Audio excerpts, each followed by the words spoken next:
Hi! Welcome to my YouTube channel. So ngayon, mag-unboxing tayo ng Google AdSense Pin.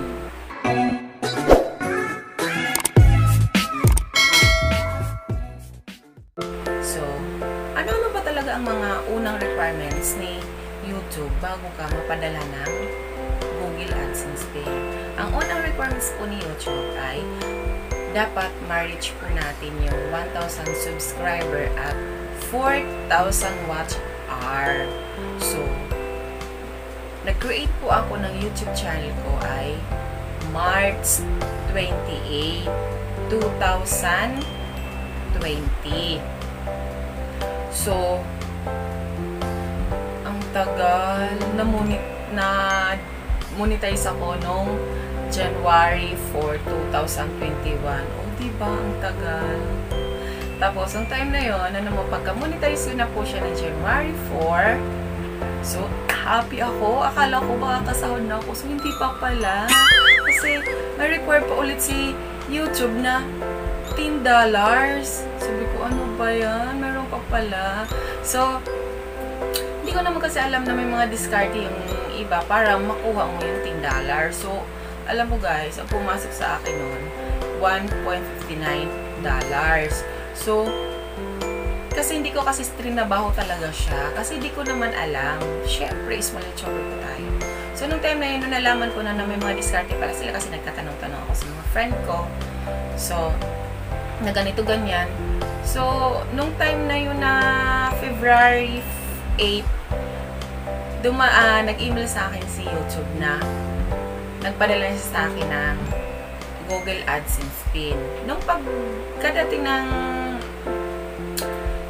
ng February ng katapusan, kasi nakalagay 2 to 4 weeks, hindi pa talaga siya dumating. So, nag-request ako ng panibago ng March 4 ng pangalawang request. So, sabi ko sa sarili ko, once na hindi po talaga darating sa akin ng katapusan ng March, mag-pangatlong request ako.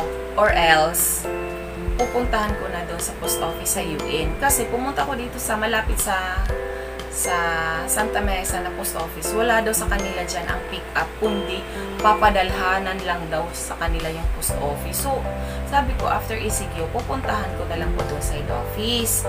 Kasi, baka walan ako ng ads. Kasi after 4 months, pag hindi mo pa makuha yung pin mo, mawawalan ka ng ads. So, on that day, March 28, nung pagkasalita ako na kung hindi darating ngayon or next week, mga hapon dumating po sa akin ang Google AdSense. Andito na po siya. Taran!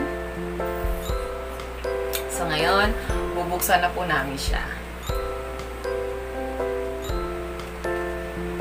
Para makasahod ako, diba guys? Kasi meron po kasi iba na ilang buwan bago sila nagpadala. Pero alam mo sa akin guys, 2 months lang dumating na.